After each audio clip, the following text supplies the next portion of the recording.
It is 7 a.m. on the dot. We got an electric cord. We're gonna go plug the dually in so it'll start later. Run out to Lowe's, grab a few things, run a couple of errands, try to get up with my brother, get him to help us start getting things ready for this insulation blow in. It is 1 degree out this morning. 1 degree. It's gonna be a cold day, boys.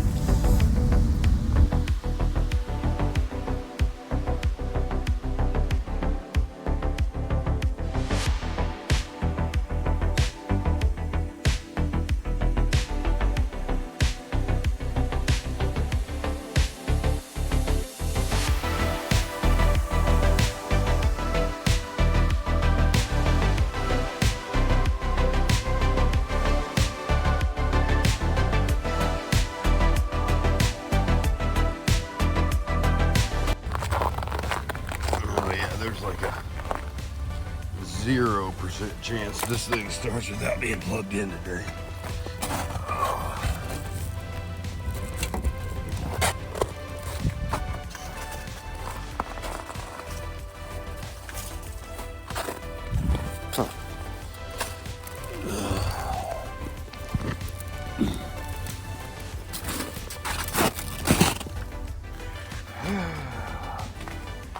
Boy, got that plugged in.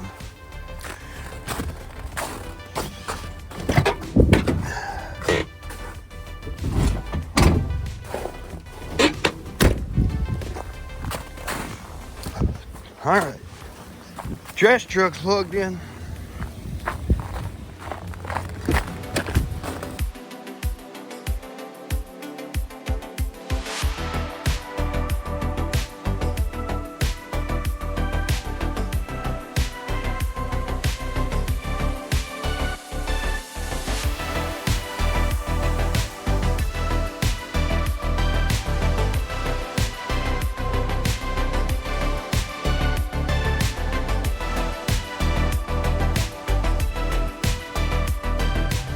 Holy moly, what a chore.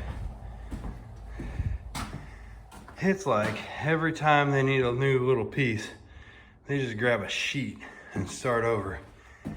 Oh. At least I can walk around in here a little bit now. Call a supply house and have them come pick up the leftovers. About 30 sheets of rock.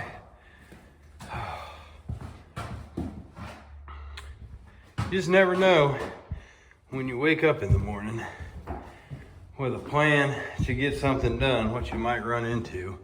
And that is just the reality of it. I woke up at 6 this morning thinking I was gonna get over here and get the stuff that I needed, get set up, and start doing a little more prep for blowing in insulation. And instead, oh, there's more. Instead, I got a truck not starting that I load trash on. I got run to the county and pay taxes and try to tag out my other truck. I think it's probably like 3 in the afternoon.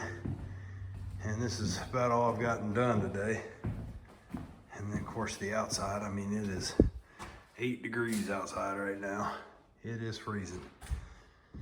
But tomorrow's another day, and we'll get back on it, and we will end up in that attic eventually, and in that crawl space. Get this insulation done. Them guys get in here and do the finishing. All right, carry on.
right, so here we are in a sea full of insulation the day before the blow.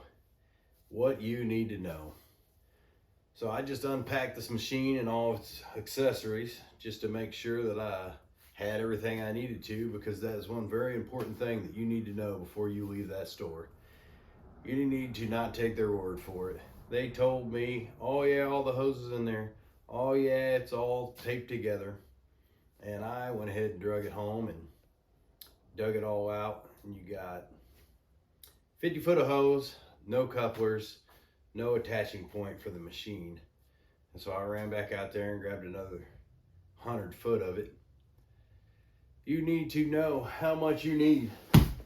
If you look on the Lowe's website and you go under specifications or something like that, there's a table that I'll try to put up here, and it'll tell you based on the R value you're looking for, how much square footage a bag will cover.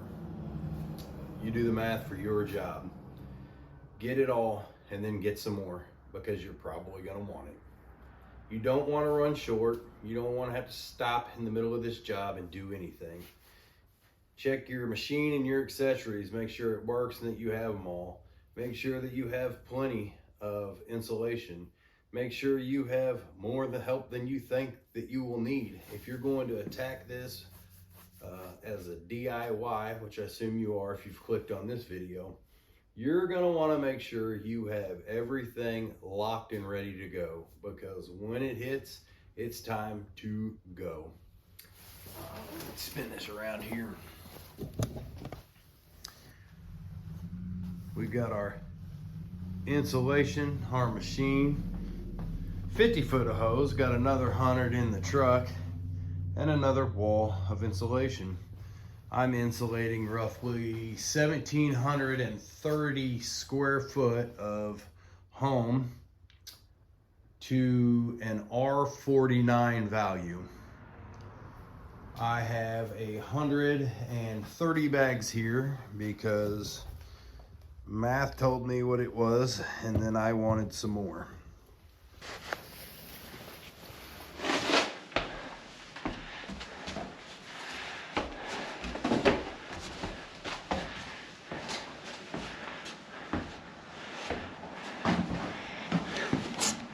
Oh, this is gonna be a fun day.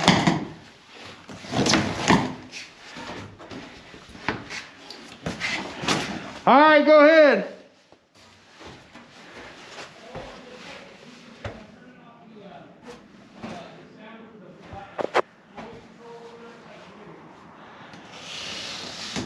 What'd you say? I'm turning off the noise control where I can hear you.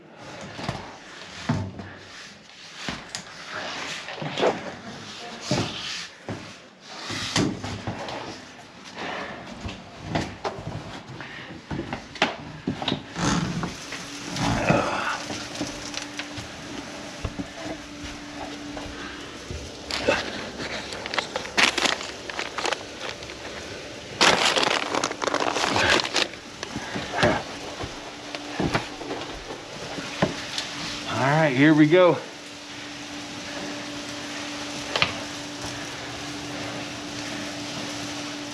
Should be able to blow right to the top of those bats.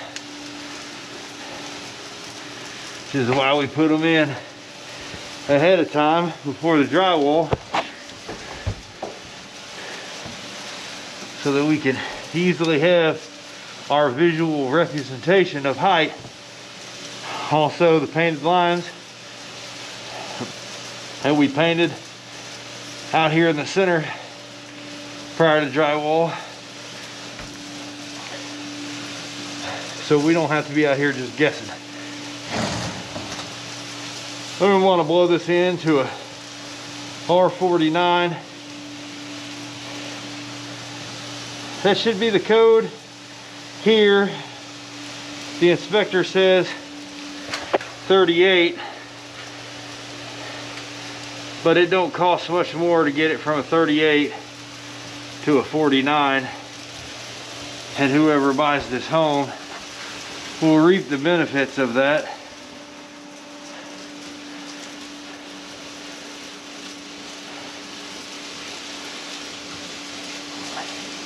if you've done everything prep-wise prior to right now is not a bad day. It's just a non-stop go day. Especially if you're trying to get it all done within the confines of your free rental.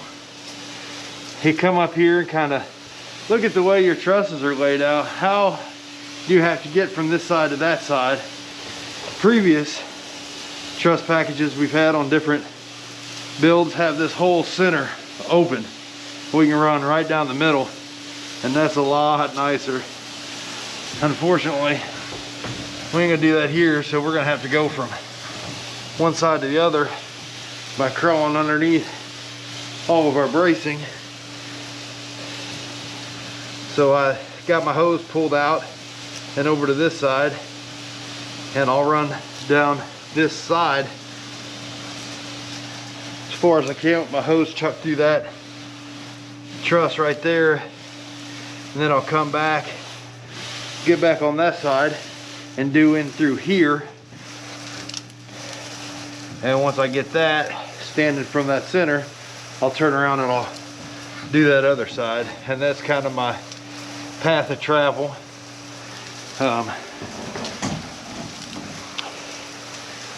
If I do that and I work back there, when I get to my lights, we'll take a quick enough break to basically move all that lighting back. I mean, that stuff's, not everybody has it. My brother just happened to have it. He sells things on eBay, so he's got a little light studio in his basement, and he uses those to take photos. They just throw a ton of light. I mean, that's super nice. Usually what you're working off of is, well, what I'm working off of is headlamps and flashlights. And it's kind of like when you hit the high beams in a snowstorm, if you're not flooding the place with area, or flooding the area with light, and you just got a focused light like on your head, it really sometimes makes it hard to see exactly what you're doing. Luckily, it's not like this goes so fast it's out of control. You know, obviously I can go like that and hit a low spot.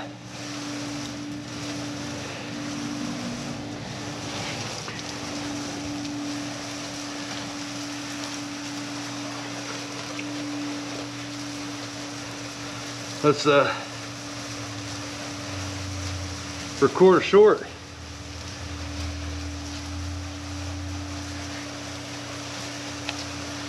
Let's get a short video going. Whew.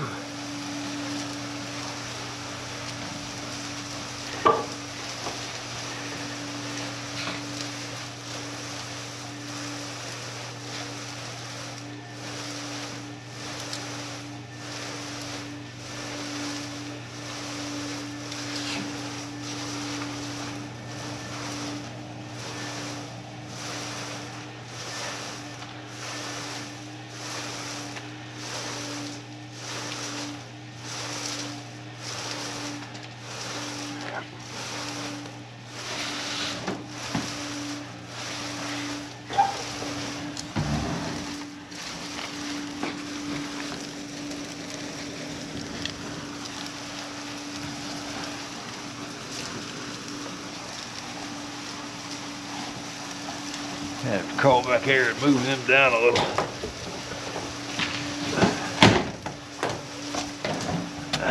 They're not gonna get.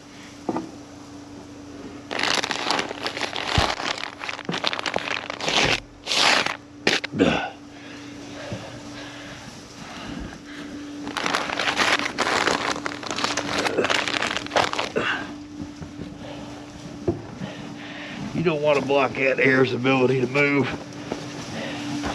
anywhere you can help it.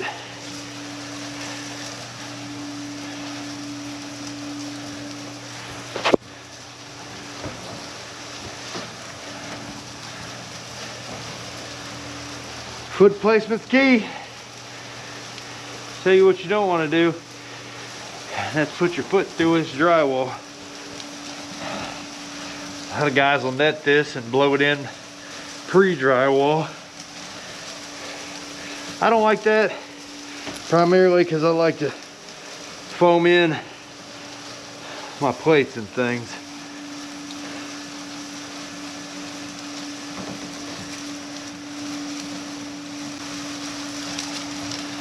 Boy, this machine's a new one, and you can tell it. Blowing a lot better than normal. And we got all the hose on here right now, so this is usually the time when it blows the least. You got 100 foot of hose in a machine that ain't blowing good. The first part of it will be a little bit frustrating.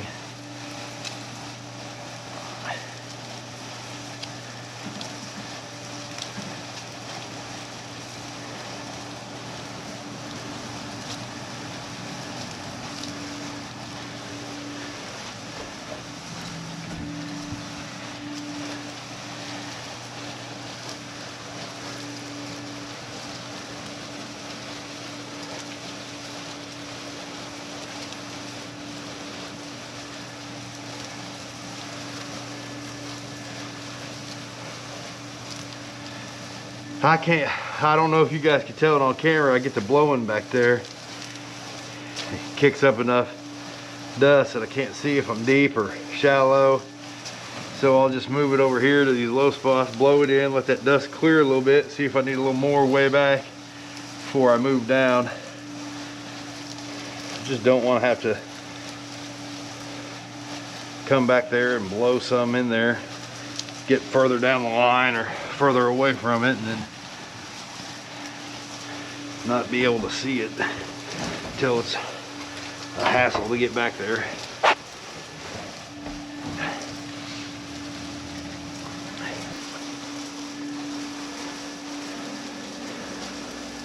This will be my first time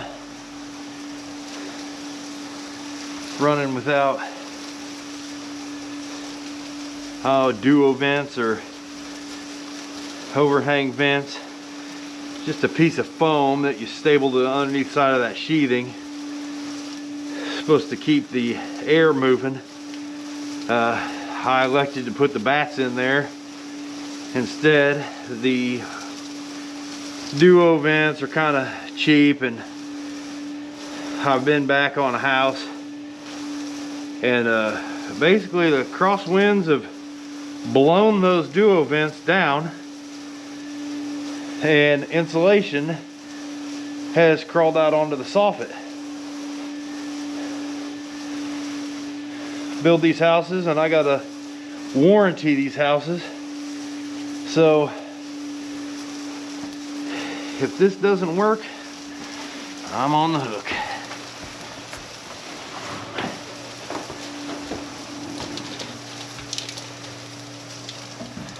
All right, just gonna give it a look, make sure I'm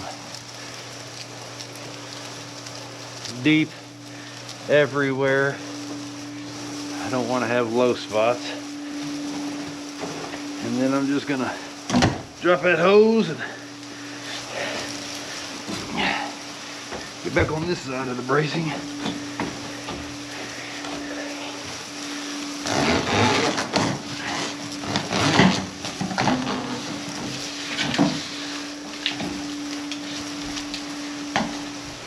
This would be the absolute worst part to do, but at least I can lean on this.